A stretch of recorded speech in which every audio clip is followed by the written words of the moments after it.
Shabbat Shalom para todos. Este Shabbat, todas las comunidades judías alrededor del mundo comienzan un nuevo ciclo de lectura de Torah, lo que nos da una nueva oportunidad para conocer y profundizar mucho más lo que hasta ahora hemos estudiado y de lo que está allí escrito en la Torah. El primer libro que se lee es llamado Bereshit, ¿recuerdan? Y de allí la primera porción o la primera parashá lleva el mismo nombre, que es la parashá Bereshit, que va desde el 1.1 al 6.8, como ya ustedes conocen, ¿no? De la riqueza extraordinaria que tiene la parashá Bereshit, yo he escogido un tema, le he titulado La creación de Adán, misterios y revelaciones. De todos los capítulos de la Torah, tal vez los 3 primeros capítulos de la Torah sean los que contienen el mayor cantidad de número de misterios. Lo que está allí prácticamente en esos 3 primeros capítulos es la historia de la creación del hombre, de la tentación y de la caída. Ahí está el secreto prácticamente de todo lo que vino después en este mundo y de todo lo que está relatado en las escrituras, ¿no? Por eso es muy importante leerlo, ¿no? Hay otras porciones de escrituras que esconden también otros misterios, y como adelanto y abreboca para la discusión que quiero hacer con ustedes, el apóstol Pablo es de todos los apóstoles el que más habla de misterios, ¿ok? Por ejemplo, en Romanos 16, versículos 25 y 26, él dice que hay un misterio escondido desde tiempos eternos. Ese es el misterio del Mesías y que ahora ha sido revelado. Eso es impresionante. En Efesios dice algo similar en cuanto al misterio del Mesías. Dice que en otras generaciones no se ha dado a conocer y que le ha sido revelado a él, y que a él también le ha sido encomendada la tarea de aclarar a todos la dispensación del misterio escondido desde los siglos con Dios, y ahora es dado a conocer conforme al propósito eterno que tenía en Yeshua el Mesías. Colosenses también habla de lo mismo. Es decir, Pablo estaba consciente de que lo que es la persona y obra del Mesías es el más grande misterio de las Escrituras, y que la Torá y los profetas ya habían anunciado por lo menos parte de ese misterio. Hay otros misterios que Pablo revela que no están en las Escrituras, pero que ayuda a aclarar el panorama. Vamos a ver que cómo la figura de Adán, mejor dicho, cómo la creación y los privilegios que le fueron otorgados a Adán, y aún las responsabilidades que tenía y el principado que le fue dado, tenían que ver con el Mesías. Ese es el abreboca del tema. Pero sin embargo, antes de entrar en este misterio tan profundo, es pertinente aclarar otros misterios. A veces uno no le gustan los misterios, y mucho menos las personas misteriosas, ¿verdad? Este sí anda con misterio, entonces porque lo inquieta a uno. Pero estos misterios de la Escritura nos inquietan de otra manera, a penetrar, ¿ok? Dice el libro de Proverbios que es del Eterno esconder las cosas, ¿ok? Guardarse información para sí, pero es también el privilegio del rey escudriñarlo, ¿ok? Para empezar, vamos a hablar de algunos misterios previos a la creación de Adán, que es el tema principal que queremos discutir, para dar un contexto y marco apropiado acerca de su creación y el propósito que ella tenía, ¿no? Hay varios misterios. Los rabinos afirman que cuando creó el Eterno el mundo, cuando trajo el mundo a la existencia, en verdad creó 2 mundos. ¿Cómo así? Esto no es una revelación que han tenido los rabinos, es simplemente una clara inferencia que han hecho de las Escrituras. Eso que han dicho los rabinos se puede leer también allí. ¿Cuáles son esos 2 mundos? El Olam Hasé y el Olam Abá. Olam Hasé, en hebreo, este mundo, y el Olam Abá, el mundo venidero. Perfecto. El Olam Hasé era aquel mundo donde reinaba la armonía, la alegría y la perfección. Y allí fue sembrado Adán, un planeta colmado de bendiciones, en el esplendor de la gloria original, y el jardín del Edén era la capital del mundo. Y allí fue colocado Adán. ¿Ok? Ese era el Olam Hazé. El Olam Abba, ¿qué es entonces? El mundo venidero. Pero ¿dónde está ese mundo venidero? Está distante en el tiempo, porque habla al decir venidero, que viene, es que está en el futuro. ¿Estamos claros? Pero, ¿cuándo aparecerá? Es que hubo un problema. Es que el mundo venidero coexistía con el mundo original. El Olam Abba coexistía con el Olam Hazé. ¿Cómo así? Pero la distancia que había entre ellos no era espacial, sino en el tiempo.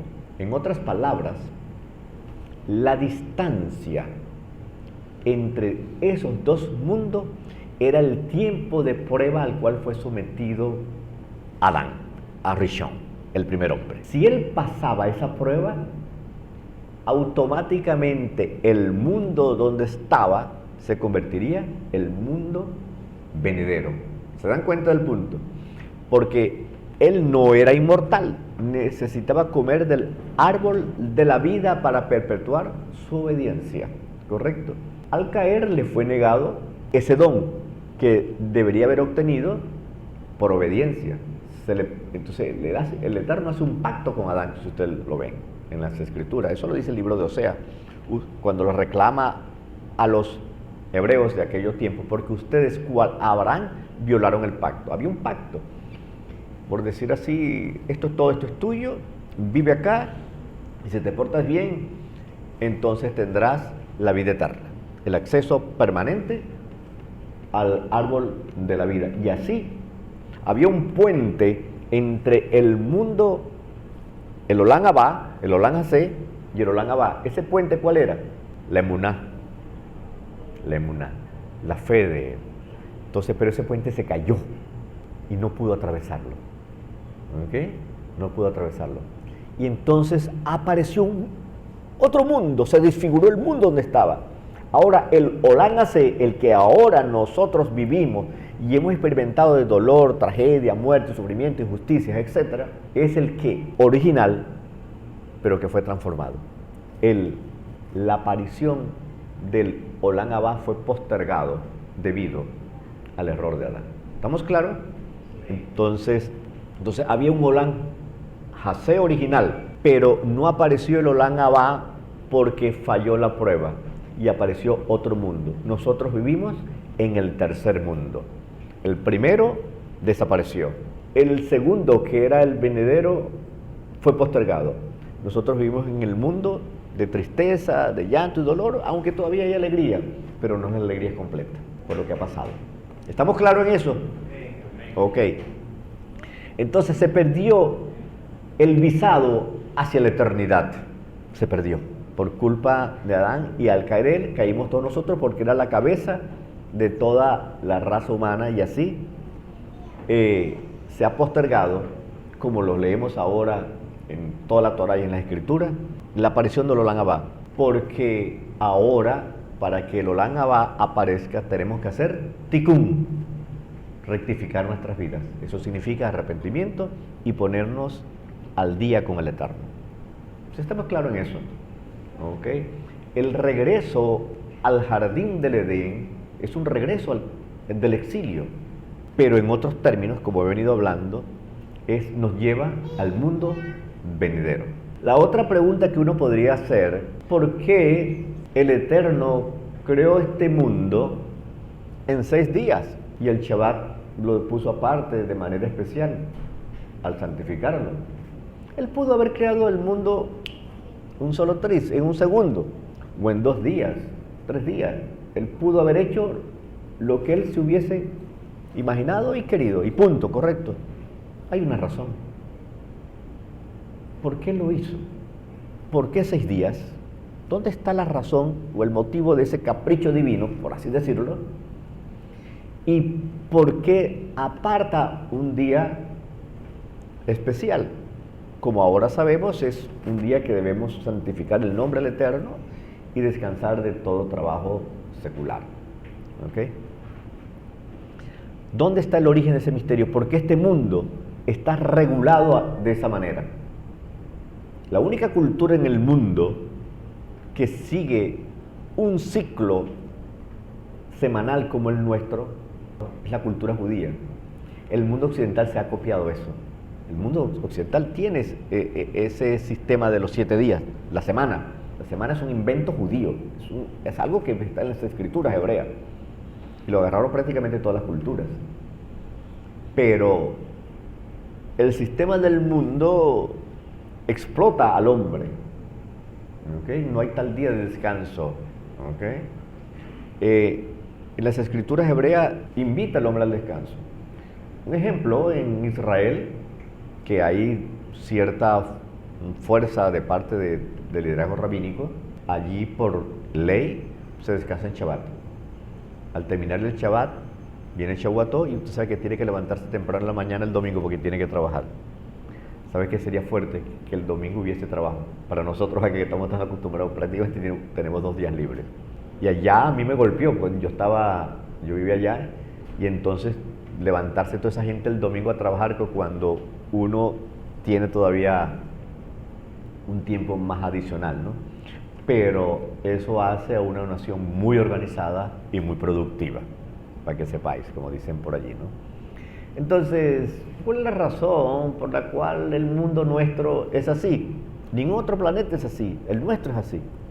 Mashiach, nuestro Mesías, en una conversación que tuvo con un grupo de rabinos de su tiempo, en un contexto de discusión sobre el Shabbat, les dijo: porque el Shabbat fue hecho por causa del hombre, por causa de Adán el primer hombre y por todos los que descenderíamos después de él. Es decir, cuando el Eterno diseña este mundo, lo diseña en conformidad a las características del hombre que había de crear. Un hombre tal que hiciera sus esfuerzos para trabajar, para ordenar su vida y la de los suyos, para traer el sustento, para trabajar la tierra, para obrar en general. Pero esa constitución estaba arreglada, la antropología humana, por hablar de un término, estaba arreglada por un diseño divino según el cual podía perfectamente trabajar 6 días y el 7º descansar. Esa es la razón. El Eterno hizo al hombre así y en base a ese diseño original construye un mundo para que viva un hombre así como Él ha creado. Bendito sea el Señor por eso. ¿Ok? Fue un mundo hecho para el hombre, ¿no? Entonces, eso es lo que dice la Escritura. Entonces, es decir, estamos viendo que se ha hecho un mundo, es para el hombre, para que viva en él. ¿Ok? Entonces, y es así, cuando uno hace un hogar, tiene que estar acorde a las características de las personas, o una casa, quiero decir, a las características de las personas que van a vivir allí. Por ejemplo, si se hace un templo, es en conformidad a las características de las personas religiosas que van a asistir. Tiene que tener una estructura para eso. Las casas tienen otra estructura, las fábricas tienen otra estructura en conformidad a la gente que va a estar allí. ¿Se dan cuenta? Ese es el punto. Muy bien. Ahora entremos en materia. Hay 2 textos en las Escrituras que nos hablan de la creación del hombre. Uno es Génesis 1:26 al 28 y Génesis 2:7. Miren lo que dice en Génesis 1:26 al 28. Dijo Dios: hagamos. Ya esa sola palabrita hagamos es para pasar todo el día acá. ¿Ok? Pero no hagamos nada al respecto. ¿Ok? Vamos a seguir un poco.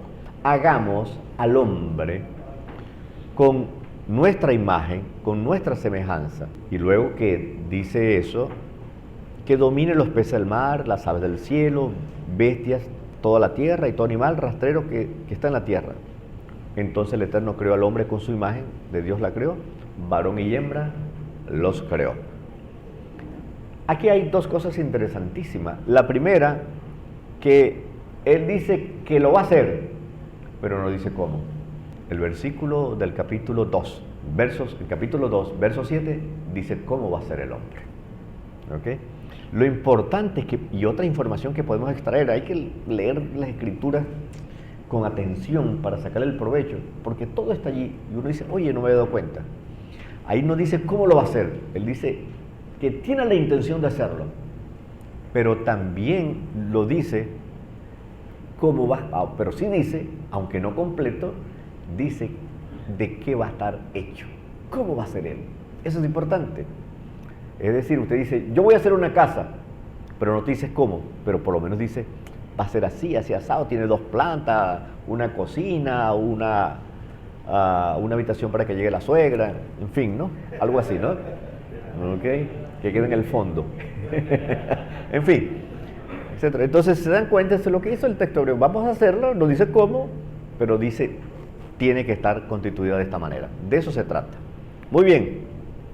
Y dijo así, va a ser conforme a nuestra imagen y conforme a nuestra semejanza. Es decir, el hombre era Selen Elohim, la imagen del Eterno. ¿Qué significa esto? Sencillamente está hablando, y también conforme a su semejanza.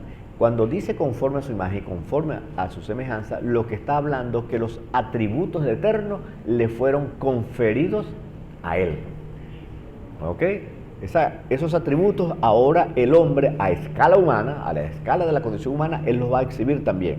Entonces la imagen del Eterno tiene que ver con su carácter, santo, justo y bueno. Así era Adán, totalmente inclinado al bien, y fue hecho perfecto. No había inclinación al mal alguna, como dice algunas tradiciones religiosas. Incluso el judaísmo tradicional allí se equivoca.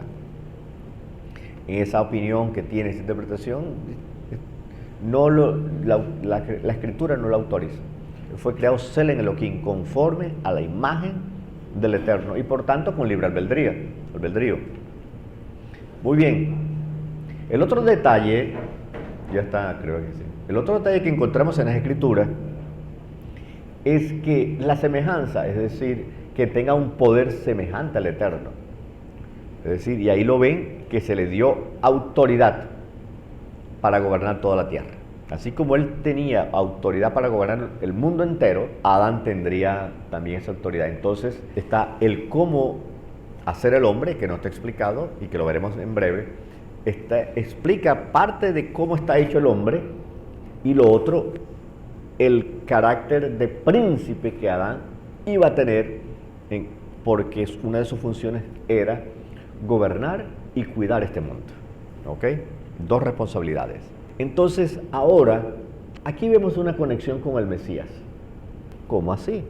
Pablo explica en Romanos, desde el capítulo 14 al 21, del capítulo 7, del 5 al 12, explica que Adán, en el 5:14, era figura de aquel que había de venir. ¿Era figura qué? Del Mesías, ¿correcto? Sí, 5:14 en adelante. Dice, no obstante reinó la muerte desde Adán hasta Moshe. Y luego termina diciendo acá, no obstante la muerte reinó desde Adán hasta Moshe, aunque aún sobre los que no pecaron en la semejanza del delito de Adán, el cual es figura de aquel que había de venir. 5:14 al 21. Este hecho es impresionante, porque Adán es figura de aquel que debía venir. Es decir, como era Adán, iba a ser Mashiach. Y es Pablo que lo indica con claridad en Colosenses 1:26, que él es la imagen de Dios invisible. Es decir, el carácter que estuvo originalmente Adán, lo tendría el Mesías. Y es por eso que hablamos del primer Adán y el segundo Adán. Entonces ya aquí comenzamos a descifrar el misterio de la creación de Adán, que cuando se creó Adán y le fueron dados esos atributos, estaba anunciando también ¿a quién? Al Mesías, porque era figura, una imagen, una idea, alusión del Mesías que había de venir. Muy bien, entonces el primer misterio queda revelado en cuanto a que tanto Adán como el Mesías eran figuras el uno del otro, el primero del segundo. Ahora la pregunta es que necesitamos penetrar. Él dijo hagamos, pero no dijo cómo. Ahora el 2.7 dice cómo lo va a hacer, ¿ok? Y cómo lo va a dotar de ser también a su imagen. ¿Cómo lo va a hacer? Fíjense. Dice el 2.7, y formó el eterno Dios a la persona del polvo de la tierra e insufló en su nariz aliento de vida. Ahí está cómo lo hizo. Toma el de la tierra, por eso se llama Adán, porque viene de Adamá, de la tierra, de ahí es su nombre. Entonces, ¿de qué está hecho el hombre? Del polvo de la tierra, ¿ok? Entonces, aquí hay otro secreto escondido. Dentro del segundo secreto hay otro secreto escondido. Los rabinos en el Midrash Génesis Rabá explican lo siguiente. Dicen la escritura, la Torá, que el hombre fue creado de la tierra, ¿correcto? Pero resulta ser que hay un texto en el capítulo 20 del libro de Éxodo, verso 24, que dice que cuando me hagáis un altar para el holocausto, lo harás de Adamá, de tierra. Y los rabinos han conectado Génesis 2.7 con Éxodo 20, 24. Y ellos dicen, aquí está conectada la creación con la redención. ¿Qué quiere decir eso? Que en el momento que Adán fue creado, también estaba anunciando que sería su falta y su pecado expiado. Es porque ha hecho una vinculación entre las dos palabras que eran comunes entre ambos textos. Está usando una de las reglas de interpretación de Hillel. Por eso es que hay que dominar las escrituras. Eso es lo que se llama la analogía verbal. Entonces, es con el entendimiento hebreo de las escrituras, utilizando el arsenal rabínico para interpretarlas, es que nosotros le podemos extraer el mensaje, así como se lo hemos arrancado acá. ¿Estamos claros? Entonces, ahora tenemos una nueva y extraordinaria luz, que cuando el Eterno creó a Adán del polvo de la tierra, estaba anunciando su redención, porque el altar del holocausto sería hecho de tierra, y allí se expiaría los pecados o las faltas del hombre. ¿Estamos claros allí? ¡Wow! Ese es un gran secreto. Pero antes de seguir penetrando en este secreto de cómo está hecho el hombre, ¿okay?, quiero mencionar otro secreto aquí escondido, que sería el tercer secreto. O sea, en el segundo secreto ya hay escondidos dos secretos. Entonces vamos al cuarto secreto.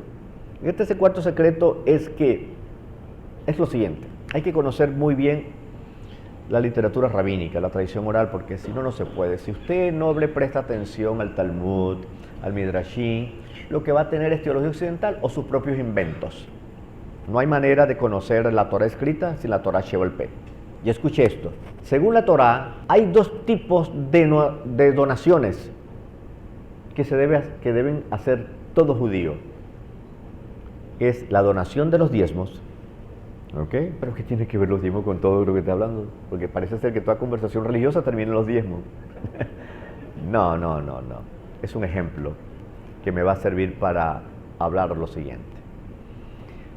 Hay dos tipos de donaciones. Unas que están reguladas y se dice la porción que hay que dar. Es decir, de aquello que te entra, digámoslo así, para abreviar palabras, el 10% es para los Kohanim, los ministros del santuario. Sin embargo, hay otro tipo de donativos también, pero estos donativos no tienen regulación de medida. ¿Cuál es la intención de los donativos regulados como el diezmo? Bendecir a los que trabajan para el Eterno y el Eterno a su vez recompensar a aquellos que son fieles. La misma bendición reposa para la segunda clase de donativos, donde no hay regulación, donde la donación depende de la generosidad de la persona. Me estoy yendo muy lejos, pero van a ver que estoy muy cerca de lo que estoy hablando. El primero de ellos es el de la pea, las esquinas. El Eterno ordenó en el libro de Levítico que cuando tú coseches tu campo, las esquinas dejarás para los pobres, los huérfanos y los extranjeros. ¿Sí o no? Pero no dijo cuántos metros cuadrados, ni dijo, no, es un 10% del campo. Tampoco se está regulado, ni una hectárea, no dijo nada. Lo dejó libre. Y es cuando los rabinos se dan cuenta que esa misbah de hacer esa donación al pobre va a depender del corazón de la persona, de cuán mezquino o cuán generoso sea el hombre. Eso es espectacular. Y conforme a eso será recompensado, porque el que siembra escasamente cosechará escasamente, para que lo sepan. Lo otro, y esto es de paso simplemente, los rabinos observaron que muchos hacendados estaban siendo mezquinos y tuvieron que regular eso. Pusieron un metraje mínimo a partir del cual ellos pudieran donar, porque algunos agarraban una esquina pequeñita y decían, hasta ahí llega, y no es así. Entonces los obligaron a ser generosos, imagínate tú. Pero hay otra, misbah, ¿se acuerdan? ¿Cuál es esa misbah? Es una misbah que practican todas las mujeres todos los viernes en la tarde, el pan halá. Fue ordenado también en Números capítulo 15, y esto hay que leerlo porque aquí está, wow, un mensaje espectacular. Aquí habla del Mesías. Capítulo 15, verso 20 del libro de Bamidbar o Números, dice lo siguiente: de lo primero de vuestras masas darán al Eterno ofrenda para vuestras generaciones. Eso había que dárselo a los Kohanim, ¿ok? Es decir, cuando hacían, porque no solo para el trigo, sino para otros cereales, cuando hacían la masa, es decir, para hacer sus panes, tenían que tomar una parte y entregarlo a los Kohanim, pero no decían en qué proporción lo daban. Si era la mitad, una parte, una quinta parte, no decían. También dependía de qué, de la generosidad. Y entonces de ahí se sacaba lo que se extraía una porción que se llama el halá. ¿Se acuerdan? Y eso era la que se le entregaba a los Kohanim, ¿ok? En el templo. ¿Qué tiene esto de interesante? Esto tiene de interesante que nos suministra dos informaciones que tienen que ver con el Mesías. ¿Lo ven o no ven al Mesías allí? No lo ven. Lo primero y más elemental es que, y ahora fíjense esta imagen, cuando el Eterno va a ser el hombre, lo hace del agua, del barro, perdón, de la tierra, y el agua, y hace ¿qué? El barro, y hace la masa de ahí. Entonces esa masa de la tierra, ¿de acuerdo? La tierra era toda la masa, como decir, de la masa que tiene la mujer encima de su mesa. Y de esa masa del planeta Tierra completo, de la Adamá, extrae una parte, ese era Adán. Y de allí hizo Adán. De esa manera el Eterno está comunicando que lo mejor de la tierra iba a ser dedicado a su gloria. Entonces ese barro constituyó, Adán era el halá de la tierra. De lo primero, dice la Escritura. Y ahí está el Mesías. Bueno, todavía no lo vemos, dicen.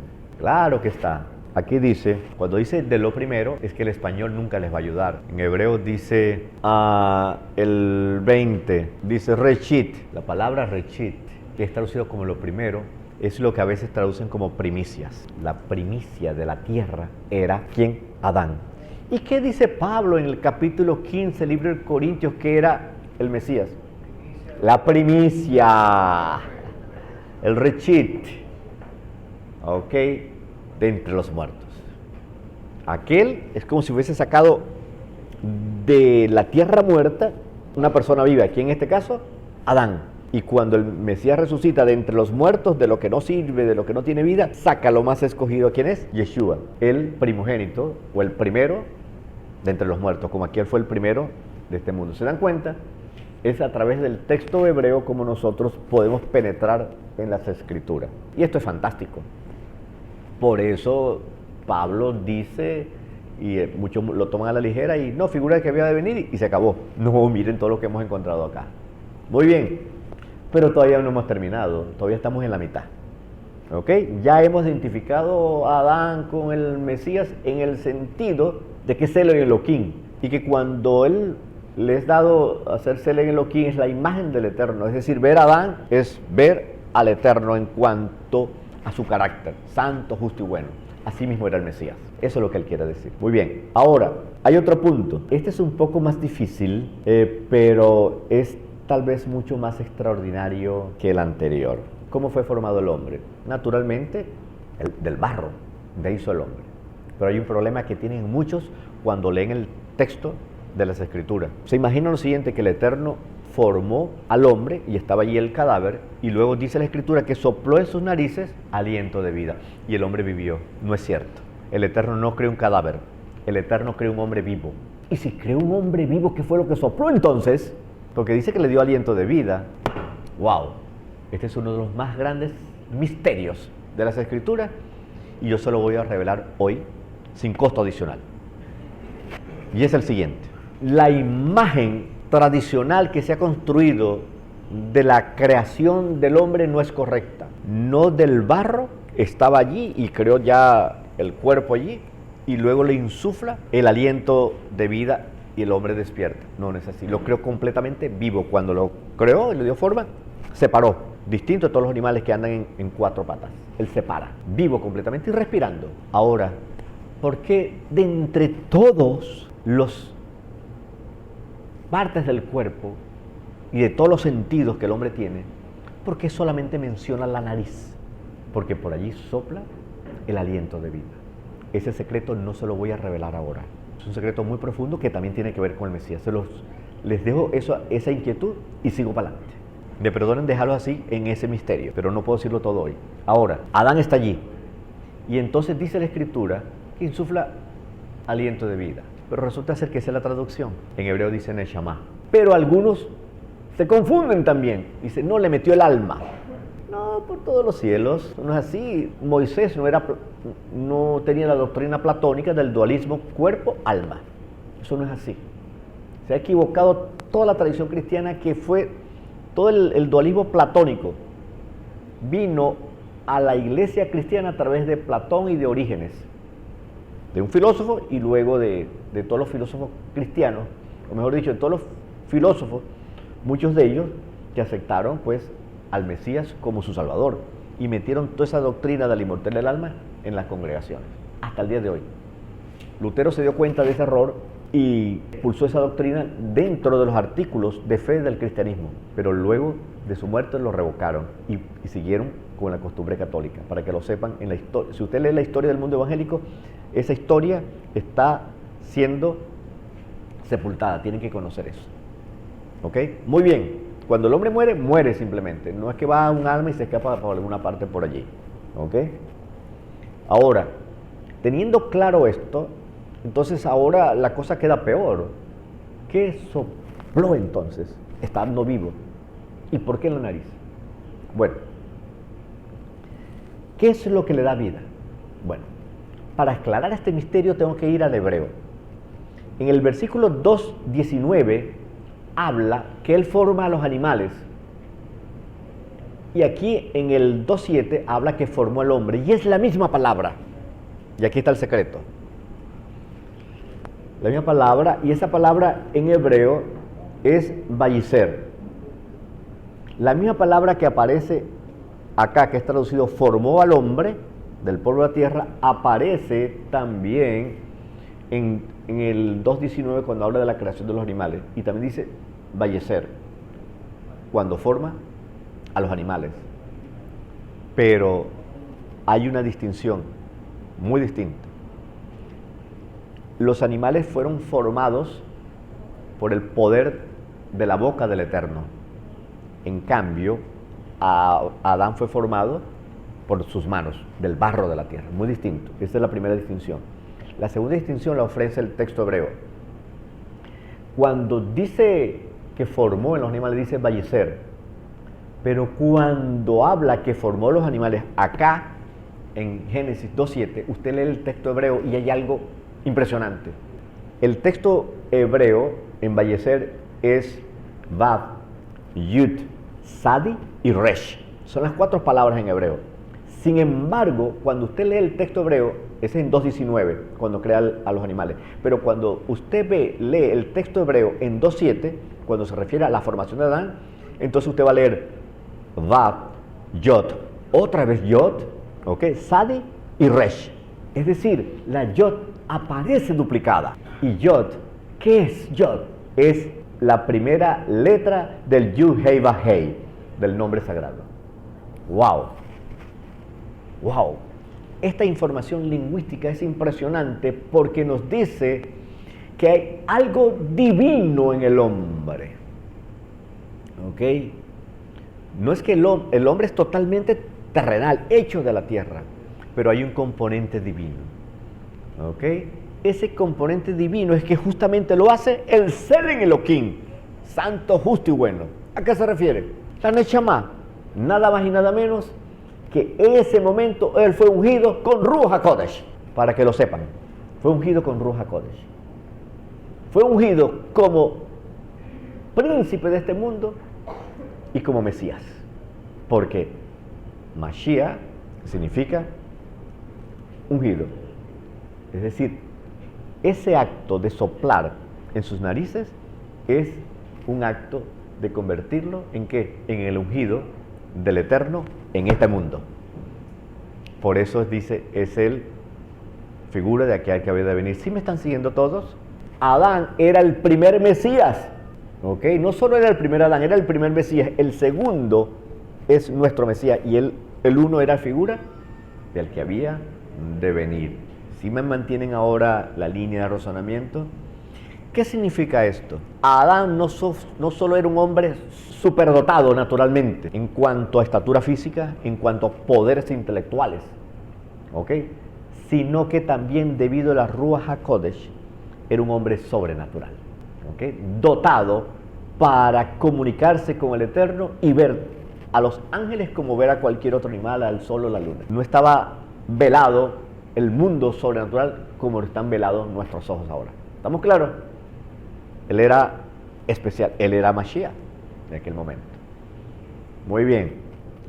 Si era Mashiach, entonces ese instante cuando soplan a Neshama lo constituyó en príncipe de este mundo y Mesías. Lo mismo dice Pedro en el sermón de allá del templo en Matán Torah, Hechos 2. Cuando hablando de la exaltación del Mesías, dice, este fue hecho Señor y Mesías. Pero bueno, ya no fue ungido como Mesías allá en el huerto, en el Jordán. Está refiriendo al capítulo 4 y 5 del Apocalipsis, que habla de la entronización del Cordero. Digno es el Cordero de tomar el poder, la gloria. Esa es la entronización que está allí. Y fue exaltado como Mesías y Señor. Es decir, a tomar lo que perdió Adán. ¿Ok? ¿Sí me siguen ahora? ¿Ok? Pero aún hay otro dato. Pedro, en 2 de Pedro, capítulo 1, los versos 3 y 4, habla de todos aquellos que, Baruch Hashem, que por la gracia del Eterno hemos nacido de nuevo. Y a nosotros nos es dado las arras del Espíritu. ¿Qué son las arras del Espíritu? Es decir, primicias. Las primicias de lo que será en el mundo venidero. ¿Ok? Tener comunión con el Eterno, ser habilitado sobrenaturalmente para ver visiones, ángeles, etc. ¿Ok? Entonces, eso lo dice en el verso 3, pero en el verso 4 dice, y en ese sentido somos participantes de la naturaleza divina. Lo divino que hay en el hombre y que es lo que lo hace vivir y tener vida es la Ruach HaKodesh. Y esto que voy a decir lo dije una vez, pero es bueno que lo aprendan de una vez y para siempre. Toda persona que no haya nacido de nuevo es un zombie. Pablo lo dice en Efesios. Están muertos en delitos y pecados. Andan caminando, son buenas personas, comen, viven, tienen sus esposas, sus carros, sus casas, sus profesiones, interaccionamos con ellos, pero son muertos en vida. Por eso dice, le sopló aliento de vida. Lo que le da vida al hombre es la Ruach HaKodesh. ¿Estamos claros? Usted tiene muchos amigos que son zombies. Muchas de nuestras familias son zombies. Necesitamos alertarlos para que ellos escuchen, se arrepientan y nazcan de nuevo. Porque están muertos en delitos y pecados. ¿Ok? Y si usted está aquí en esta mañana y aún no ha recibido, como bien se dice, a Yeshua como su Salvador, es la hora de dejar de ser un zombie. Usted cree que la está pasando bien, no es cierto. Está envuelto en el error y sobre todo en la perdición. Es la oportunidad de nacer de nuevo, de creer en Él. Esto que está revelando Génesis 2.7 en cuanto a la creación de Adán, ese misterio queda revelado ahora. Ha creado un hombre sobrenatural y nosotros somos hijos de Dios en el mismo sentido que lo fue Adán, y sobre todo el Mesías, dotado de la Rúa HaKodesh. Bendito sea el Señor. Bendito sea el Señor. Ahora, ¿qué va a pasar? Tenemos, por la gracia del Mesías, y Él es nuestro principal, un ministerio de reconciliación. Cuando el Mesías vino, y ese es el misterio ahora revelado, como el segundo Adán, el que tenía el poder de la Ruach HaKodesh, ¿para qué? Para reconciliar, dice, con Dios todas las cosas. Y la primera de ellas, el hombre. ¿Ok? La restauración de todas las cosas llega con el Mesías. Y nosotros debemos cooperar, como creyentes, con esa reconciliación. Recuperar todo lo que perdió Adán, porque tenemos que cumplir junto con él la misma de rescatar todo aquello que se había perdido. Por lo que ahora nosotros, al igual que el Mesías, no solo debemos unirnos a colaborar con este ministerio de reconciliación a fin de que todos nazcan de nuevo y crean en lo que hemos enseñado, que el Mesías viene, que hay un mundo caído, que todo el mundo está mal, que la única solución a la angustia del pecado y toda la depresión y ansiedad que éste genera, lo encontramos en el Mesías Yeshua. No hay otro camino. Y para todos aquellos que están alejados, dispersos en la masa del mundo, que pueden aún ser extraídos de allí, arrebatados como un tizón del fuego y ser salvos. De modo pues que la creación de Adán es una alusión al Mesías. Pero no he terminado. Y esto es lo último. Ya más allá de la creación de Adán y los misterios allí envueltos, la Escritura pasa a relatar otro misterio el cual tenemos que penetrar y tenemos que revelar. Dice la Escritura lo siguiente, en el 18, verso 2, no es bueno que el hombre esté solo, ni la mujer tampoco.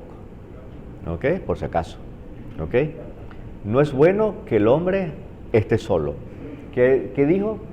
Le haré una ayuda para complementarlo. Eso es lo que dice el texto hebreo, mejor traducción. Lo de ayuda idónea no comunica mucho, como si fuese la señora del servicio que nos va a ayudar aquí en la limpieza y con la comida. No.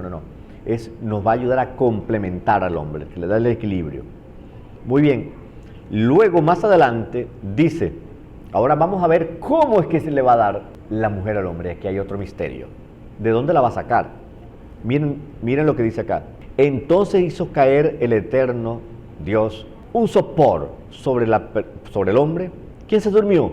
Le tomó uno de sus lados, costillas traducen algunos, y cerró con carne el lugar donde sacó. Y construyó el eterno Dios de la costilla que había tomado de Adán para hacer la mujer, y se la trajo al hombre. Y él entonces le dijo, eres hueso de mi hueso, carne de mi carne. Pregunta, ¿por qué rayos el Eterno tenía que dormir al hombre para sacar a la mujer? El Eterno tiene poder para decir, mira, esta es tu chica. Wow. ¿Cuántos no quieren que el Eterno, que están solteros, diga, aquí está tu chica? Que agárrala. ¿Ok? Puede hacerlo sin un trisco, ¿sí o no? No lo hizo. Y le pudo haber dicho eso. Y incluso hacer la misma operación, sacarlo de la costilla y decirle, Adán, te voy a poner anestesia local. ¿Ok?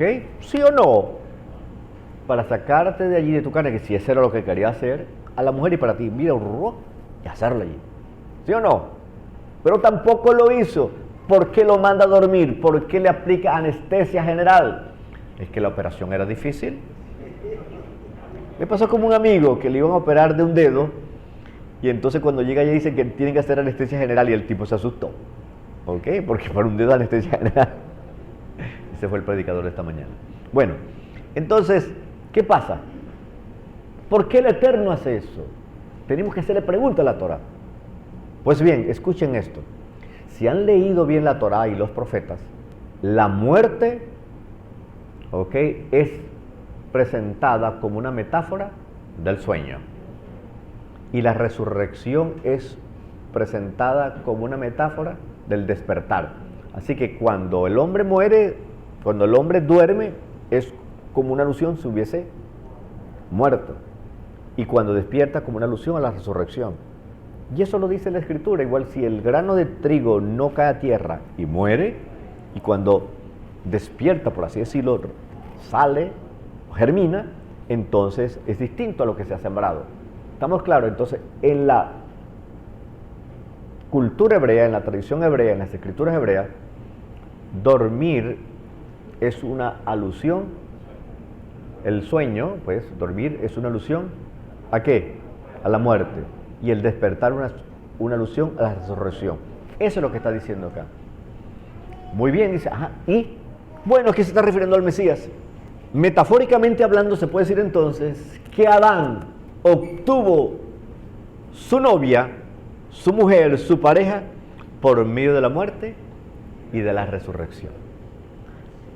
El Eterno lo mandó a dormir con el propósito de enseñar la salvación en el Mesías Yeshua. Yeshua muere, ¿ok? Y de su costado, el cual fue herido, en recuerdo a esto, constituye ¿quién? A la congregación, la Kehilá, los hijos del Eterno, la novia del Mesías, la cual será suya con su resurrección. ¿Ok?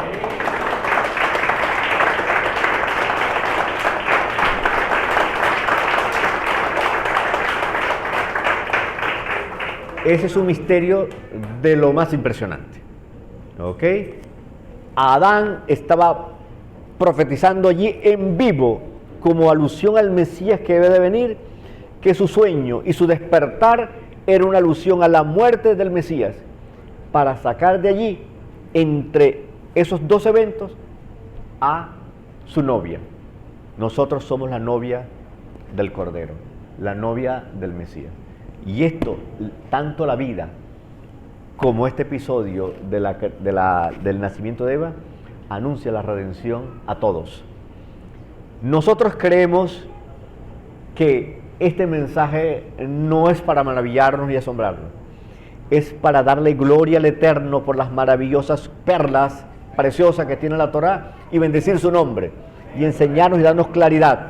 Y también debe impactar nuestra vida para vivir de un modo tal que nosotros podamos honrar a su nombre. A veces cuando yo me voy a dormir, dice, Señor, permite que yo duerma. Y cuando despierte, que sea para vivir para tu gloria. Que es lo que ha hecho Yeshua, que vivió, murió y resucitó para gloria del Eterno y salvación nuestra. ¿Qué esperamos nosotros ahora? Que el Mesías venga por su novia, le esperamos. Lo que deseamos que sea pronto y en nuestros días, y digan...